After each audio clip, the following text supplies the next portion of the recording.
Assalamualaikum warahmatullahi wabarakatuh. Selamat datang di video pembelajaran pembahasan soal mata kuliah pengantar sains data bersama saya Kansa Putri Indira. Semoga video ini bisa membantu teman-teman semua untuk mengerjakan soal ujian maupun untuk kebutuhan belajar mandiri. Mohon maaf jika ada salah kata atau ada kekurangan dalam video ini dan semoga bermanfaat. Oke, halo semuanya. Jadi kali ini kita akan membahas tentang visualisasi data. Soalnya ya. Nah, sebelum kita masuk ke soalnya, aku mau bahas sedikit tentang si visualisasi data ini.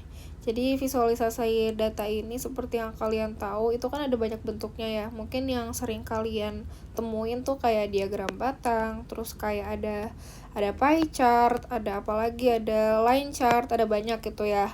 Nah, buat milih mana diagram yang mau kita pakai, itu tuh nggak asal-asalan, tapi ada alasannya. Coba kita lihat, jadi kita milih diagram yang mau kita pakai, itu tuh berdasarkan apa sih? Di sini ada gambar bantuannya, mungkin kalian bisa screenshot buat disimpan. What would you like to show? Jadi dari data ini kita mau nunjukin apanya sih gitu. Apakah comparison? Comparison ini berarti perbandingan ya, kayak misal comparison among items. Jadi kita nih, misal ini berarti kita mau ngebandingin ini ya, beberapa item, mana yang lebih tinggi, ada yang lebih rendah kayak gitu. Terus misal ini over time. Jadi ini misal line chart, ini kan biasanya kayak dari tahun ke tahun, oh ini makin tinggi misal kayak gitu. Terus distribution ini berarti penyebaran data kayak gitu. Terus penyebaran data ini kayak misalnya ada scatter, ada line histogram, ada column histogram kayak gitu. Terus relationship hubungan kalau misalkan dari dua variabel, misalnya ini scatter chart kayak gitu. Jadi kalau misalkan kayak gini kan berarti interpretasinya kalau misalkan dia lurus ada hubungannya, kalau kesebar gini berarti nggak ada hubungannya, misal kayak gitu. Terus composition ini contohnya pie chart yang paling sering kita temuin. Ini kan buat ngelihat komposisi ya, yang bagiannya paling gede itu kan berarti yang komposisinya paling banyak. Jadi kayak gitu aja sih buat milih diagramnya. Nah, kita langsung masuk ke contoh soal aja. Nah, ini salah satu contoh soal yang aku ambil dari soal UTS. Di sini coba kita baca dulu soalnya. Disajikan data banyaknya mahasiswa FMIPA UI yang mengambil mata kuliah pengantar sains data dari tahun 2018 hingga tahun 2022 sebagai berikut. Oke, di sini ada datanya ya. Jadi tahun 2018 yang ngambil PSD ada 736 dan seterusnya sampai tahun 2022 yang ngambil PSD ada 822. Oke, yang A. Gambarlah diagram yang sesuai dari data tersebut. Oke, ini aku mau jelasin kenapa kita pakai line chart, tapi ini ada di pertanyaan yang B. Oke, jadi atau nggak aku jelasin sekarang aja deh ya. Jadi kita sekarang mau milih diagram mana sih yang mau kita pakai gitu. Nah, lagi-lagi coba tanyain, what would you like to show? Di sini kita mau lihat apa? Kita mau lihat peningkatan atau penurunan banyaknya mahasiswanya kah?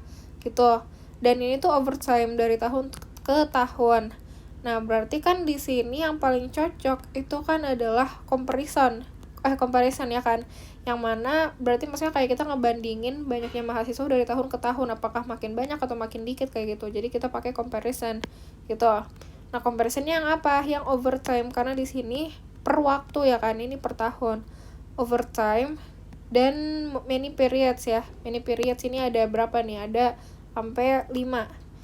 Nah, dan yang paling cocok di sini tuh berarti line chart, karena dia non cyclical data, alias dia nggak berulang-ulang lagi.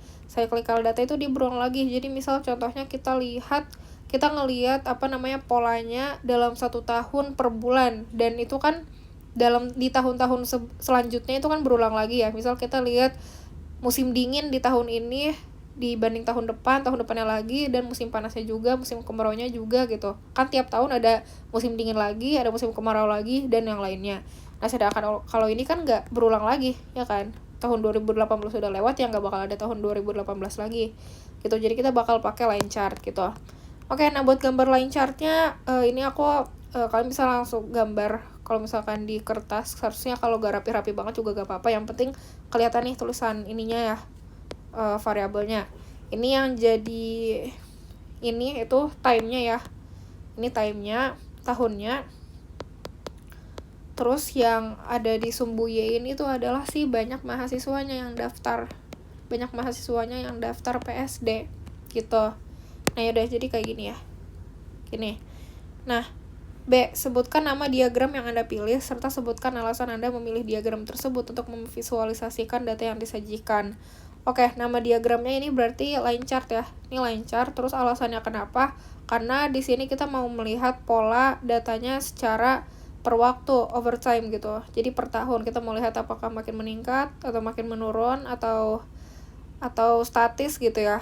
Kayak gitu. Jadi alasannya kayak gitu. Terus yang C, interpretasikan data tersebut berdasarkan diagram yang Anda sajikan. Oke, nah yaudah dari sini kita bisa ngeinterpretasiin apa. Lihat, ini itu cenderung naik. Kalau misalkan kalian lihat, walaupun dari tahun 2019 sampai ke 2020 ini turun sekali, tapi di sini dia tuh cenderung naik, turun sekali terus naik lagi, mungkin dia bakal turun lagi terus naik lagi, bisa jadi kayak gitu. Tapi kalau misalkan kita lihat dari sini doang, dia tuh cenderung naik, begitu interpretasinya. Oke, semoga paham ya.